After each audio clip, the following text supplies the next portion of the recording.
أعوذ بالله من الشيطان الرجيم بسم الله الرحمن الرحيم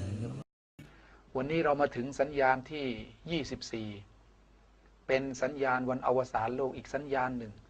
ที่เราเห็นได้ชัดนะครับบรรดาอุลามะได้ให้ข้อสรุปในสัญญาณตรงนี้นะครับว่าบรรดาลูกๆจะให้ความใกล้ชิดสนิทสนมและเป็นห่วงเป็นใยต่อเพื่อนๆของพวกเขาแต่จะห่างเหินแล้วก็ไม่เอาใจใส่ต่อคนที่เป็นพ่อแม่ของตนเองเห็นหรือยังครับพี่น้องส่วนสาเหตุที่ผลักดันให้สภาพสังคมความคิดความรู้สึกของเด็กๆไปสู่จุดนั้นเนี่ยเดี๋ยวเราจะได้มาพูดคุยกันเพราะมันมีสาเหตุนะครับเด็กนั้นเกิดมาบนธรรมชาติถ้าหากว่าเลี้ยงดูเขาถูกต้องเอาใจใส่กับเขาคนเหล่านั้นจะไม่ห่างเหินคนที่ดูแลเลี้ยงดูเขาหรอกครับแต่สาเหตุประการใดนะครับที่ทำให้เยาวชนในปัจจุบันนี้ห่างเหินจากคนที่เป็นพ่อเป็นแม่เอาใจใส่ต่อคนที่เป็นเพื่อนบางครั้งยอมตายแทนเพื่อนก็มีเหตุการณ์แบบนี้นะครับมันเกิดขึ้นแล้วในสังคมของเราในที่สุดก็ปล่อยให้ลูกอยู่กับสังคมไม่ได้อยู่ในการดูแลของพ่อแม่ไม่ได้อยู่ในความอบอุ่นไม่ได้อยู่ในความรักไม่ได้อยู่ในความเมตตาของคนที่เป็นพ่อเป็นแม่แล้วเมื่อลูกโตขึ้นมาแล้วเนี่ยลูกจะเห็นความสำคัญของพ่อแม่ได้อย่างไรในเมื่อเขาถูกทิ้งมาก่อนพอเวลาเกิดขึ้นในเหตุการณ์ที่ว่าลูกทิ้งพ่อแม่ก็มาโอดครวญถามตัวเองก่อนนะครับว่าณเวลานี้ลูกกำลังเติบโตขึ้นมาเนี่ยเราทิ้งลูกหรือเปล่ามีเวลาให้แก่ลูกเพียงพอหรือไม่มีเวลาให้แก่ลูกในลักษณะที่สร้างความอบอุ่นให้แก่ลูกบ้างหรือเปล่าถ้าหากว่าไม่มีเวลาตรงนี้นะครับบ้าคลั่งเกี่ยวกับการทำมาหากินอย่างเดียว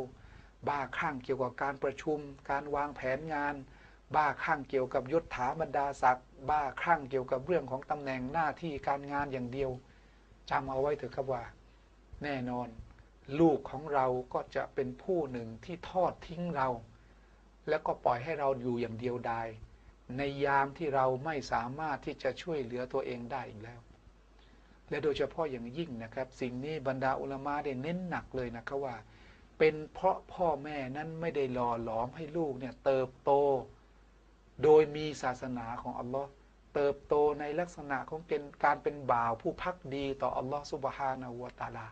เป็นผลให้ลูกที่เติบโตไปในอนาคตนั้นเนี่ยเติบโตอยู่ในลักษณะที่ทอดทิ้งคนที่เป็นผู้ที่มีพระคุณเพราะคนเหล่านั้นเนี่ยในเมื่อไม่รู้ว่าอะไรดีอะไรชั่วเมื่อไม่รู้ว่าอิสลามสอนอย่างไรเกี่ยวกับสิทธิที่ตนเองจะต้องให้กับคนที่เป็นพ่อเป็นแม่ไม่ได้เข้าใจเกี่ยวกับหลักการอีหม่านหลักการศรัทธาหลักการปฏิบัติตามแนวทางของอิสลามคิดว่าอิสลามไม่กินหมูอย่างเดียวแค่ละหมาดถือศีลอดจ่ายซะกาตเขาคิดว่าอิสลามมีแค่เนี้ยนั่นคือความเข้าใจที่ผิดและพ่อแม่ที่ไม่ได้หล่อหลอมให้ลูกเติบโตขึ้นมาบนพื้นฐานของการมีอีหม่านที่แท้จริงบนพื้นฐานของการเป็นบ่าวที่ภักดีอย่างแท้จริง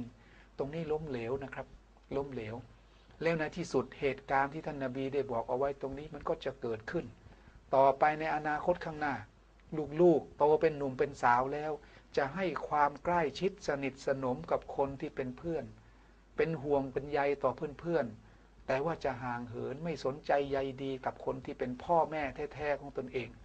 บางครั้งเราจึงเห็นได้ว่าเด็กบางคนเนี่ยนะครับยอมตายแทนเพื่อนของตนเองเพราะว่าความรักความผูกพันที่เขาเหล่านั้นเนี่ยอยู่ด้วยกันมาในตั้งแต่ชั้นประถมหรือจะพูดง่ายๆว่าตั้งแต่ชั้นอนุบาลเป็นต้นมาเรียนอนุบาลเสร็จก็เรียนประถมด้วยกัน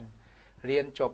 นะครับระดับประถมก็เรียนมัธยมด้วยกันตั้งแต่มัธยมปี1ถึงปี6มัธยมต้นมัธยมปลายพอจบมัธยมก็เข้าไปเรียนในมหาวิทยาลัยด้วยกัน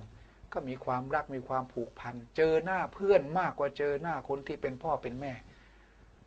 แต่พ่อแม่ไม่มีเวลาให้ออกทำงานในขณะที่ลูกยังไม่ตื่นกลับจากทำงานในขณะที่ลูกหลับไปแล้ว1 สัปดาห์มีเวลาให้ลูกเพียงแค่กินอาหารร่วมกันครั้งเดียวถ้าอย่างนี้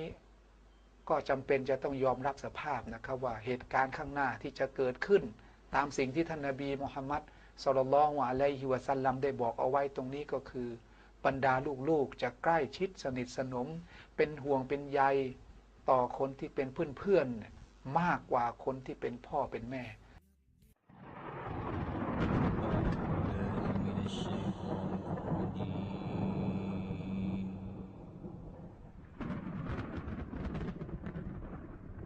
بسم الله